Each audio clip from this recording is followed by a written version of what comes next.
Olá, boa noite. Estamos começando mais um programa Caminhos aqui na Rede Vida. Muito bom estar com você, muito bom entrar na sua casa para falar de um tema essencial para a vida de hoje, para quem é educador, para quem é pai, para quem é mãe, para quem é tio, para quem é avô, para quem é ser humano, que é o tema da infância, o significado da infância. Talvez seja esse, do ponto de vista educacional, um dos temas mais relevantes, porque nós somos um fluxo de vivências. A nossa vida é o resultado de uma série de informações que nós vamos recebendo. O ser humano vai se desenvolvendo e, ao se desenvolver, ele vai recebendo informações boas e ruins. Ele vai sugando água suja e água limpa. E o período da infância é o período mais relevante para a formação da nossa personalidade. Porque a gente vai crescendo e vai criando, quase que uns anticorpos psicológicos, umas peneiras psíquicas. Então, quando vem alguma coisa ruim, nós somos capazes de identificar aquilo que é ruim e discernir. Não, isso aqui não vai me influenciar desse jeito. Isso aqui não vai fazer a minha cabeça. A criança não tem isso. Então, a criança ela vai reproduzindo aqueles exemplos que ela recebe. A infância, ela se configura como essa fase essencial, onde grande parte dos traumas que a gente tem a vida toda nascem e onde os sonhos também nascem. Por isso que a relação, já na gestação da mãe com essa criança que vai se formando, que vai se desenvolvendo, com esse milagre da vida, A vida ela vai crescendo de uma forma milagrosa dentro do ventre de uma mulher. É um óvulo com espermatozoide que se encontram entre milhões. E aí aquela vida vai se formando dia a dia. E tudo aquilo que a mulher pensa vai se transformando em química e vai entrando na mente dessa criança dentro do ventre materno. Por isso que é bonito quando o casal fica grávido junto, quando o homem participa do processo da gravidez da mulher, quando o homem sabe que aquela gravidez significa uma transformação no corpo de uma mulher, e ele é mais carinhoso ainda, ele é mais gentil ainda, ele é mais generoso. Ele beija a barriguinha da sua mulher, ele beija o seu filho que está se formando ali dentro. Essa é a cena bonita da vida, minha gente. Fazer com que essa vida, ela chegue cheia de amor, cheia de generosidade. E aí vem os primeiros momentos. Essa criança que rompe o cordão umbilical com a mãe, mas não rompe os afetos, não rompe a ternura, coração de mãe e coração de filho, bate sempre juntos. E aí essa criança que vai aprendendo a gatinhar, a andar, a cair. E se esta criança tem um lar bonito, um lar amoroso, um lar que tem os defeitos que toda a família tem, mas se esse espaço é um espaço privilegiado de amor, ela vai crescendo de uma forma saudável. O contrário, infelizmente, também acontece. Se nessa casa, desde a gravidez, a mulher foi espancada pelo marido, o marido bêbado ou a mulher bêbada, brigas o tempo todo, tudo isso passa para a criança. Se ela vê um pai que é violento, que é agressivo, que é mal educado, um pai que desrespeita a mãe desde cedo, é isso que ela está aprendendo. Se ela vê uma mãe violenta também, se ela convive com isso o tempo todo, que exemplos ela terá na vida dela para se inspirar, para construir a sua história? Por isso a infância é tão importante. Mas é um tema tão importante que eu convidei o Padre Márcio aqui para me ajudar a falar sobre vida, sobre a infância. Bem-vindo, Padre. Muito obrigado, Gabriel. Obrigado aos nossos telespectadores que dão esta audiência que é uma graça. Eu costumo dizer sempre isso, Porque a Rede Vida, a mensagem não é nossa, é do próprio Deus. E quem nos dá audiência, os nossos telespectadores também são e fazem esta ponte de graça, porque é o próprio Espírito que flui. E quando você falava de história, eu estava aqui navegando na minha história. Pensando na sua infância em São Paulo. Exatamente, As dificuldades, nasci em São Paulo, enfim, fui batizado no Rio de Janeiro, eu sou meio criado parte no interior, que é uma bênção também, essa questão do interior.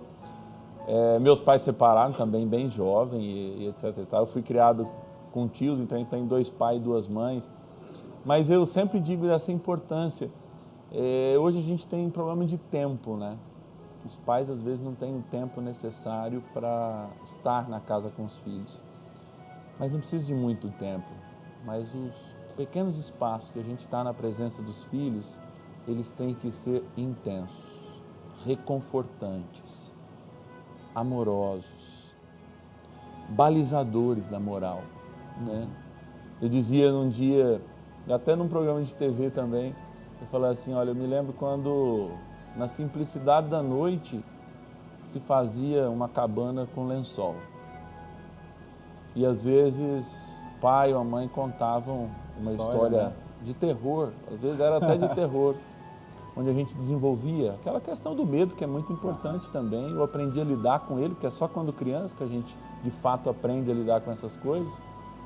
E aquilo abria a imaginação. Ou a história do avô, que a gente não tem mais. Né? Aquela história que eu digo... orais, né? Que vem de uma família para outra. Exato.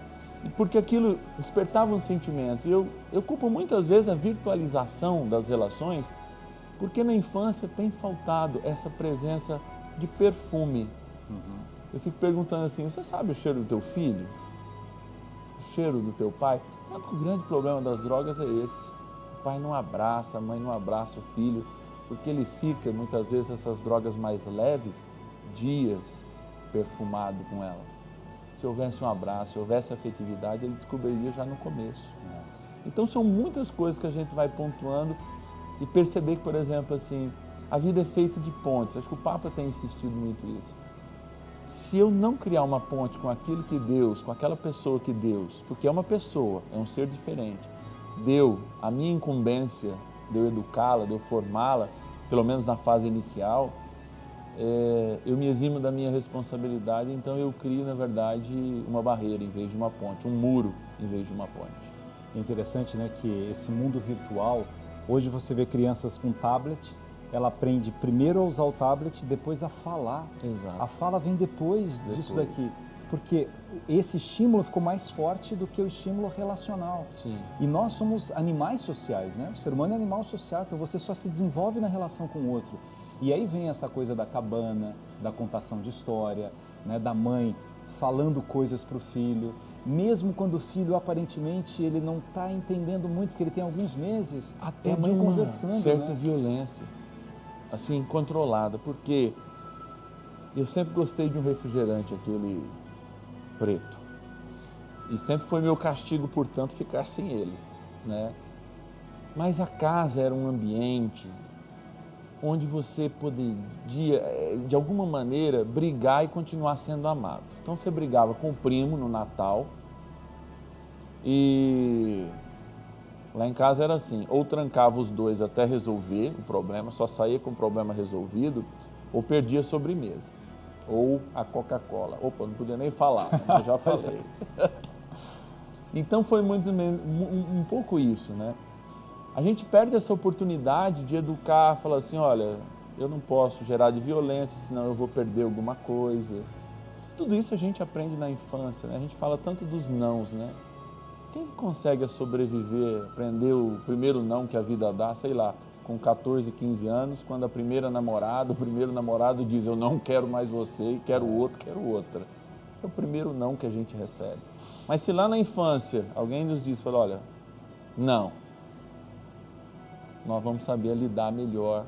E a própria teoria no Jung, né, baseada aí no Freud, fala um pouco isso. Até os 6 anos ali a gente aprende a lidar com todo tipo de sentimento. Se não aprende lá, fica muito mais difícil ao longo da vida, porque aí a gente vai trombar com aquilo que a gente deveria ter aprendido. Você vê Aristóteles em 300 a.C. fala sobre a importância do não. Exato. Não, porque se o seu pai não diz não para você, se a sua mãe não diz não para você, você não vai aprender a dizer não para você mesmo. Exato. E nós temos que, além de lidar com o não que o outro vai, né, dizer para a gente tem que dizer não para a gente mesmo.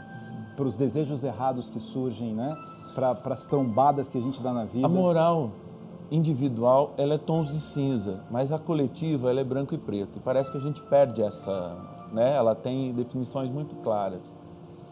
Então, eu acho que falta realmente hoje bases fortes, né? Eu fiz engenharia civil antes de entrar para o seminário, né? Então, uma casa, ela não precisa ser bonita, ela não precisa ter um bom acabamento. Só que ela dura séculos, se ela tiver bons fundamentos. Eu falo isso sempre para os pais. Tem uma experiência que eu faço, que eu aprendi até com um monge, numa viagem que eu fiz, que é uma massagem meio indiana, um monge cristão. E eu chego para o pai e para a mãe, eu chego assim, olha, pega aqui um olhinho, um azeite.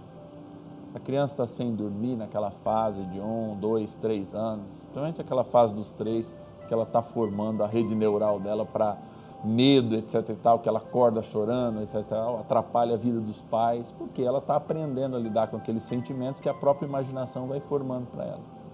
Então, pega um óleo, toca no seu filho com óleo, segue os membros dele, toca.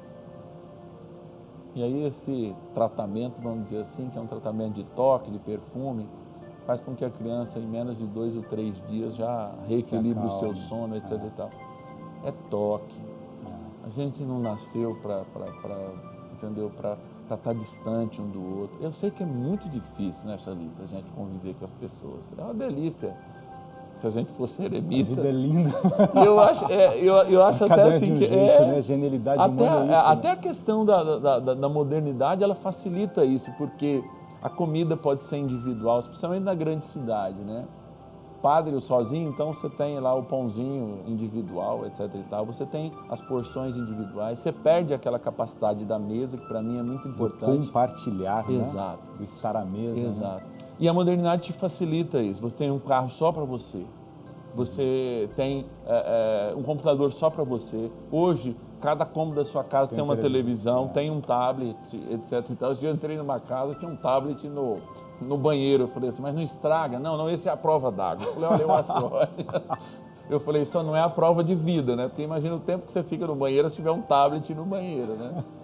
Mas eu acho que falta isso. Hoje a gente está muito taut na questão digital e não está taut na relação humana. E aí vem o desafio, né? No próximo bloco a gente vai falar um pouco da escola, do significado da creche hoje, né? Que mudou o mundo, a visão de creche, não é mais uma visão social, é uma visão educacional mesmo, além da questão da ajuda da mãe, mas é o desenvolvimento dessas sinapses, né? De uma criança. Mas antes disso, padre, eu acho que o fundamento familiar é o que fica para a vida toda, né? Sim. É aquela coisa, a forma com que você enxerga o seu pai, a forma que você enxerga a sua mãe, a forma com que você percebe, como as crianças imitam os pais, né? E o senhor no começo estava dizendo da questão da quantidade e da qualidade, né? Se você não pode ficar o dia todo com o seu filho porque você trabalha, você tem uma série de outras atividades, a vida é corrida. Naquele momento que você está ali, tem que ser intenso. Porque o filho, ele compreende um pai que ele está trabalhando o dia todo. Agora, se ele chega em casa e ele liga e fica vendo jogo de futebol e nem olha para o filho, ou ele vai ali participar do jantar e sai para beber e não fica com o filho fala assim, mas eu sou o quê, né? Sim.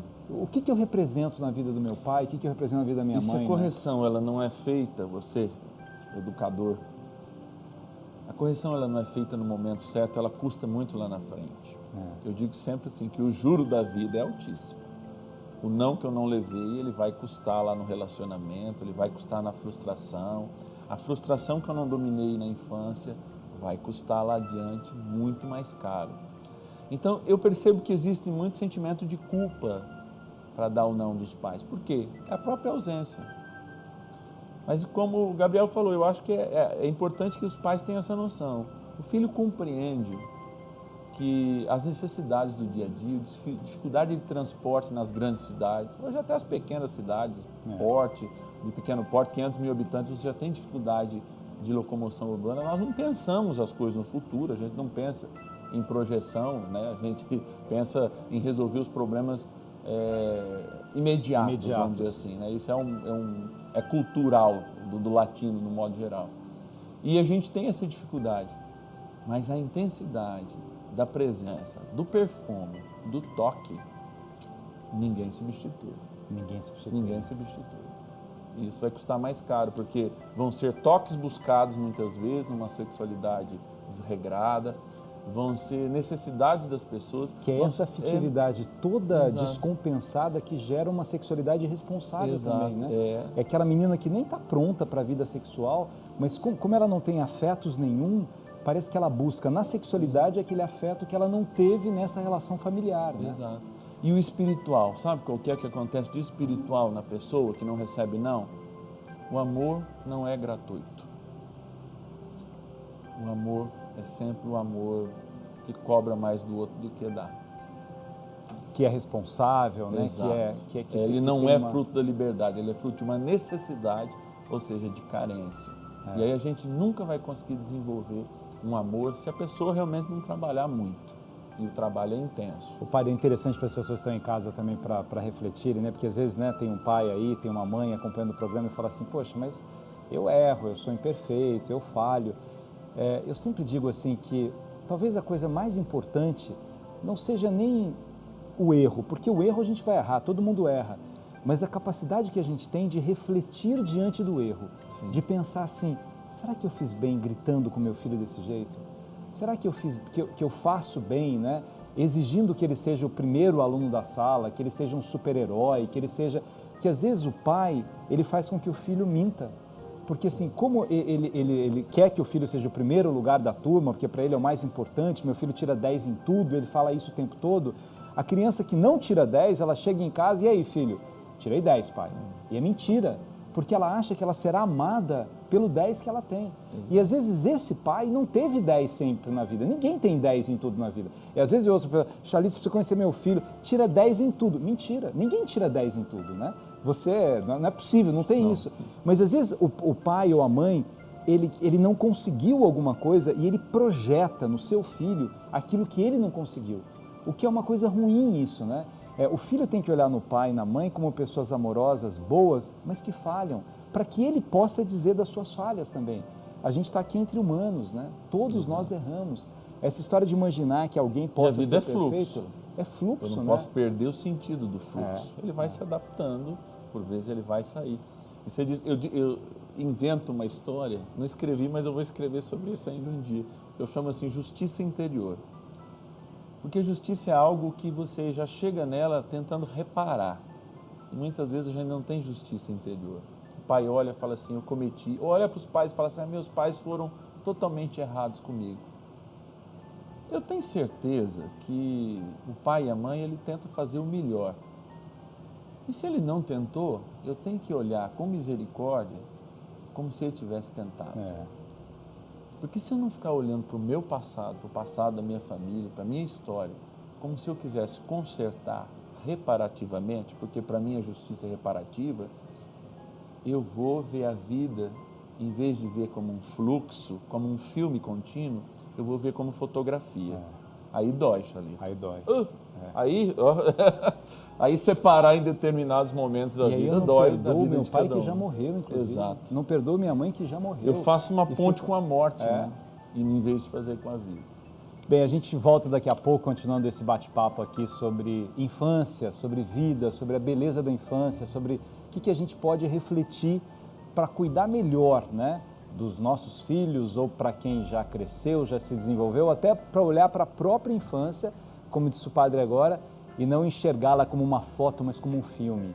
Talvez aquela foto que você esteja olhando, aquele momento específico, fala assim, olha, eu não perdoo meu pai que naquele dia disse que o meu irmão era melhor do que eu. Aquilo foi uma foto, não foi um filme. Sua vida não é uma foto, ela é um filme. A gente já volta.